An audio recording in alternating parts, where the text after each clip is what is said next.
Ah! Oh my word! He's the same guy. The same guy I've dated so many times. Ah, he keeps ignoring me. I tell him how I feel, and you know what he does? He doesn't listen to me. And then I tell him like what the problem is, and you know what he does? He doesn't listen to me. And then I tell him like this matters to me and it's so important to me, and then you know what he does? He doesn't listen. So is this familiar to you? Is this familiar? You know exactly what I'm talking about. I'm talking about you dating and constantly dating emotionally unavailable men. Is that you? Because if this is you, this is your video, and this is what we're going to talk about. So, hi everyone, my name is Taryn. This is my YouTube channel. I talk about life, love, being your authentic self, being a human, and then cool other things like spirituality, tarot, psychic ability, and manifestation, because all of it is ultimately about you awakening your true self and who you really are, looking at all of this. So firstly, now that that's done, let's jump right into the topic. Oh yes, if you like my vibe, you like my energy, and something resonates for you, do like and subscribe. I'd love to grow this channel, but I'd love to be myself while growing it, because the whole mission of this channel is actually a space where I can be myself to inspire you to be yourself. Right. So why do you keep dating emotionally unavailable men? So I'm not going to jump into a whole long story about your childhood trauma, because it probably does have to do with a dynamic that you've had with your parents. It could have to do with some trauma that's happened to you. I am going to jump straight to the principle of it. And as a psychic, a healer, and a tarot reader, I've seen this pattern come up I don't want to say in all my clients, but in all my clients who keep asking about exes that have broken up with them, the relationships that haven't worked out. And I've noticed it in myself, because I've been part of this dynamic myself. Is the principle is the same. The reason, and here it is, this is why you keep dating emotionally unavailable people, is because you're emotionally unavailable for yourself. Now, don't click off. I know that's not, maybe for some of you, that's not really profound, and maybe you know what I'm talking about. But the thing about this is the simple things are often the most important. And I'm going to impress this upon you. Most people don't heal, they don't move to the next level of their lives, they don't manifest what they want, like the partner that they want, the love that they want, because they just skim over the basics. We live very much in our mind, so it's very easy to be like, yeah, I get that. Do you really get it? Because if you really got it, you'd be living the principle. So I just want you to take a moment and just allow yourself to listen to the end of the video so that you can actually really get what I'm saying. So the reason you keep dating and attracting emotionally unavailable people, even if it's in your friendship dynamic or your work dynamic, like a boss is emotionally unavailable for you, or a friend that's emotionally unavailable for you, is because you are not emotionally available for yourself. So what does that mean? A lot of the time people think that emotional availability, like in a relationship with someone, means that I'm going to tell the person I feel this way, and that they are then going to come and be like, oh, I love you, that's okay, it's okay to be sad. Now, there's nothing wrong with wanting support. That is support. Someone who can, that, and that's part of emotional availability. And someone who can basically be like, you know what, it's okay that you feel sad. But a lot of the time, people who are emotionally unavailable for themselves wouldn't even get to that point where they tell someone that they're sad, okay? Because being able to firstly recognize that they feel sad would mean that they're emotionally available for themselves. So that's the first part. Are you recognizing actually and truly how you feel? Truly how you feel. So that's the first part. Then the second part is, some of you actually get that part right. You do know how to do that. You do know how to recognize how you feel about something. But then the trap is you go to someone, you tell them how you feel, and then they're not there for you. Or they do say the things. They're like, oh yeah, I'm sorry that happened, and I'm sorry that you're sad. And you can feel it's not really, like, it's not sustaining you. It's not giving you the support that you'd like. I'm telling you, chances are you're being emotionally unavailable for yourself. Because a lot of the time when that happens, we're often asking people to take on what we feel and be with us in feeling difficult emotions, which is fine. That's a very human thing to do. It's okay to want someone to be there for you and hold you and love you when you are feeling sad. There's absolutely nothing wrong with that. It's part of building intimacy. It's part of strengthening a bond. It's part of creating more of a connection.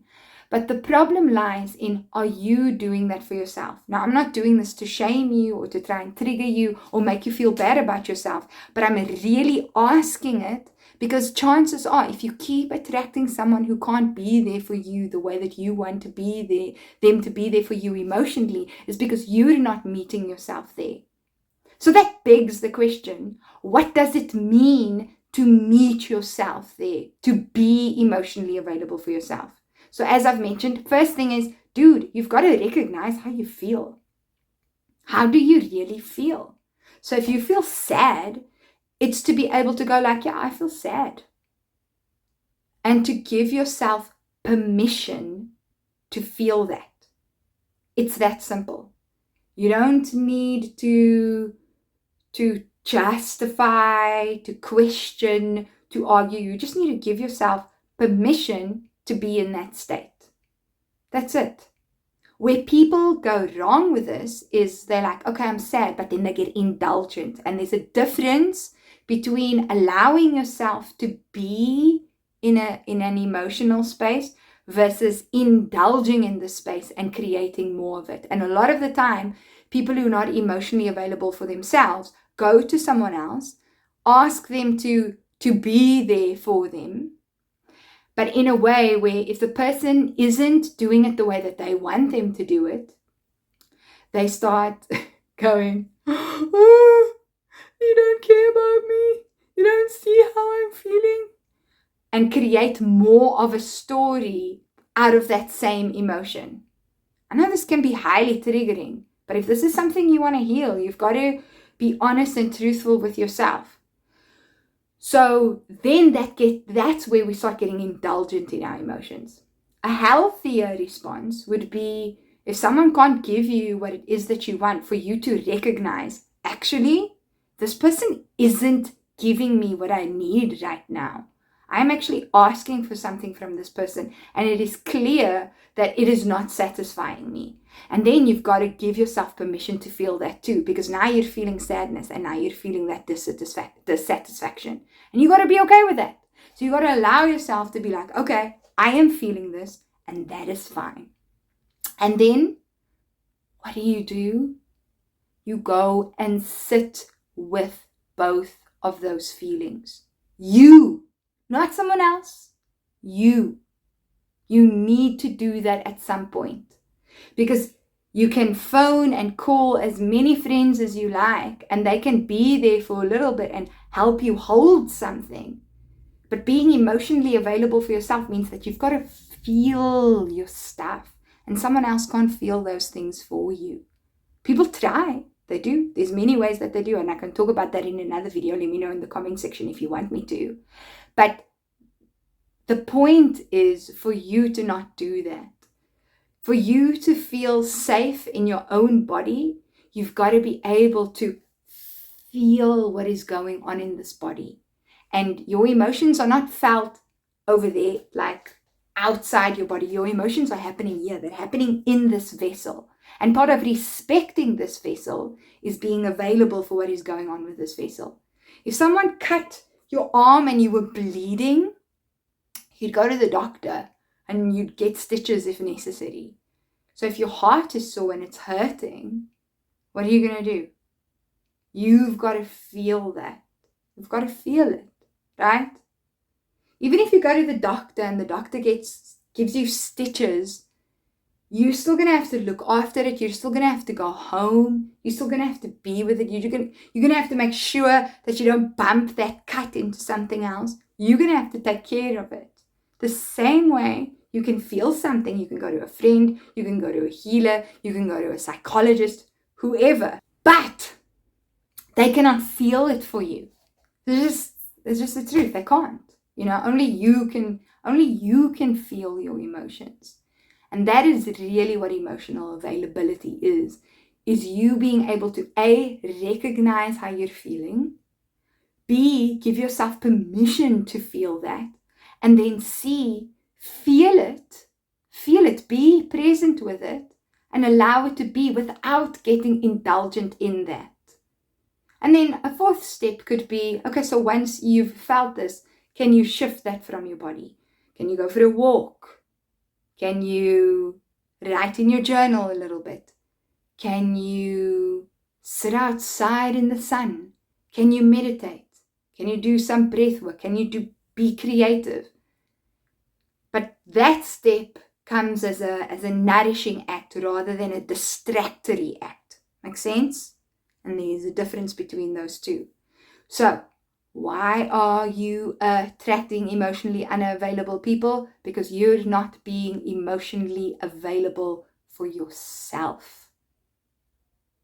And the point is, once you start becoming emotionally available for yourself, the more you'll actually feel what you really want and what really matters to you and what's really important to you. I'm going to give you an example. I had an ex who cheated on me and I found out, and then we got back together. But then we broke up shortly after that because we never fixed it. We never really fixed it because why? I wasn't emotionally available for myself. But then I still wanted this person back afterwards and I obsessed about it. Why did I obsess about it? Because I wasn't listening to my feelings. I just wanted to get away from the feelings as much as possible and get involved with this person again. But this person was clearly not emotionally available for me, because if they were emotionally available for me, they wouldn't have cheated on me in the first place. And when we would have tried to fix it, I would have been able to talk to this person, because I tried talking to them, but every time I tried talking to them about how I was feeling, they dismissed me. And then we broke up, and there was the perfect opportunity for me to sit with my feelings and be like, okay, well, they weren't there for me, but I've got to be there for myself. But I didn't. I was actually avoiding my feelings and wanted to get back with him. And from the outside, it looks ridiculous, right? But anybody who's been in that dynamic, even when you've broken up with someone who didn't cheat on you, but they've broken up with you, so on some level they said no to you at some point, they rejected you, and there are emotions that come up with that. But then instead of just being there for ourselves, we want someone else to fix what we're feeling. So we expect them to be emotionally available for us, but we're not emotionally available for us. So I started energetically chasing this person, and very much also practically chasing this person. When I mean practically, I mean physically in the 3D, like messaging them, wanting to get back with them, and not really listening to what they were telling me when they said no. They didn't say no directly, but like the no was there. But I didn't hear it because I was avoiding how I really felt. And this person had no time for me. At the end of the day, they were still emotionally unavailable, like they had been the entire time. And then my only way out of it was to actually feel how I felt. And when I sat with my sadness, that sadness became grief, and then that grief turned into anger, and then it was more sadness, and then it was grief, and then it was anger. But in the anger, I felt, a boundary had been crossed. In the sadness, I felt, oh my word, I want more. I don't want to feel like this. I want to feel loved. In the grief, I felt the pain and the betrayal towards myself, because I hadn't been listening to myself. And the only way that I would have gotten those messages and that understanding of myself would be by feeling my emotions, by me being emotionally available for me. There's a lot more I can say on this, but I think for now, this is where we need to end. So, beautiful being, take the time. Take the time to be there for yourself and to begin being emotionally available for yourself. If you want to know more on how you can feel your emotions and how it's going to help you, check out this video here or over here. I don't know which side it is going to be, but it was an absolute game changer for me to do this. I recorded the video that I'm pointing to like 3 years ago, but it changed my whole life. And that principle worked then, and now it still works. It works each and every single time. So, beautiful beings, let me know in the comment section how this resonated. Did it help you? What came up for you while I was talking about this? And if you have a question about something that's just fun that you would like someone to do a video on, I'd like to totally be down for that. And I loved recording this video because I just felt like I was really being me. You be you. You're your most powerful when you're in your most true self. So awaken that true self. And I'll see you when I see you. Bye.